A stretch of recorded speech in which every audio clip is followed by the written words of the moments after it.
कहानी एक ऐसे घर से जहां शादी का माहौल है, लेकिन टेंशन और शांति इतनी कि शादी का घर किसी जंग के मैदान जैसा दिख रहा था। अरे जैसा मर्जी डेकोरेशन कर दो, पैसों की चिंता मत करो।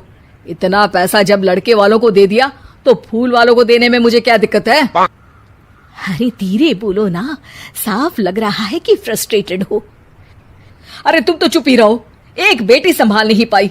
सारा दिन मैं काम पर जाता था, सोचता था घर पर बच्चों को अच्छे से संस्कार मिल रहे होंगे, लेकिन नहीं, मैडम को तो अपनी किटी और फैशन से फुर्सत मिले तब ना। माँ चुपचाप वहां से चली जाती है। समझ में नहीं आता कि आखिर शर्मा खानदान में हो क्या रहा है। कल तक चिड़िया सी फुदकने वाली शीना की शादी यूं अचानक एक मोटे काले लड़के से क्यों हो रही है? शीना कमरे में हाथ में गुड़िया लिए बोलती है, मेरे साथ जो हो रहा है ठीक हो रहा है। तुम तो सब जानती हो, साहिल मेरे लिए भगवान है। अब जब वो ही नहीं मिला तो फिर कोई भी हो, जिंदगी ही तो जीनी है, जी लेंगे। बाहर शीना की बुआ किसी से बात करती है। अरे मोटा नहीं, उसे तो खाते पीते घर का कहते हैं। अब ओबेरॉय का नाम भी किसी को बताने वाली बात है। उनका इकलौता लड़का तो करोड़ों की सामी तो है ही। अरे हमारी शीना बिटिया तो रानी बनेगी, रानी। इन सब के बीच कहीं कोने पर शीना हाथ में मेहंदी सजाए बैठी थी और आंखों में आंसू सजाए। और वो समय भी आ जाता है जब शीना मंडप के नीचे हाथ में वरमाला लिए खड़ी होती है, लेकिन तभी अफरा तफरी मच जाती है। कोई कहता है, अरे लड़के की माँ को हार्ट अटैक आ गया। अरे अच्छी खासी थी, कैसे हो गया? अरे कहते हैं ना, किसी किसी लड़की के पैर अच्छे नहीं होते, हो सकता है कि मनहूस है ये लड़की। शीना पास खड़ी सब सुन रही थी। फिर शीना अपने कमरे में आ जाती है।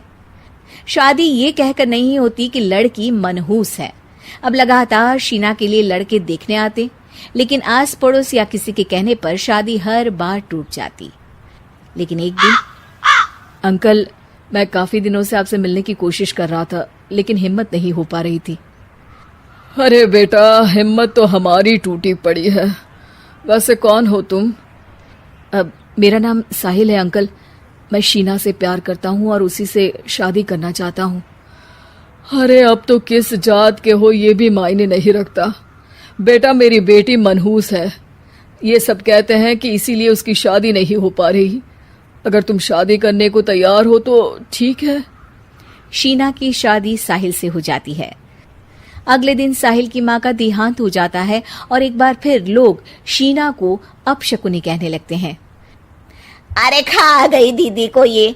अरे क्या जरूरत थी साहिल किसी मनहूस को घर लाने की? पर बुआ, माँ की तो तबीयत पिछले कई साल से खराब थी। डॉक्टर्स ने जवाब दे दिया था।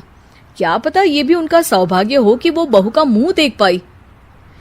अरे बहू का मुंह देख पाई, या ये कह लो कि बहू का मुंह देखते ही स्वर्ग लोक सिधार गई। खैर, हमें क्या, घर तुम्हारा है, हम तो चले।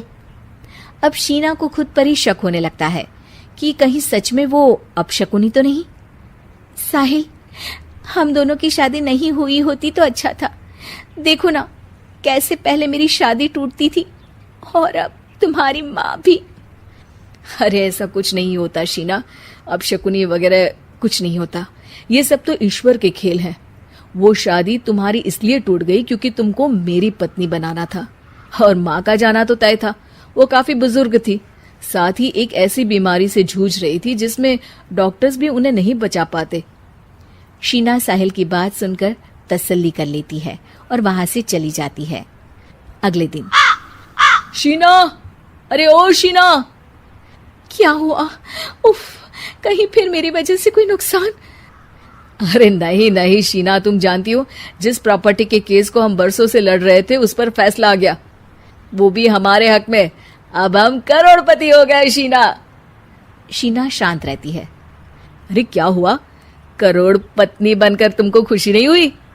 शीना की आंखों में पानी आ जाता है।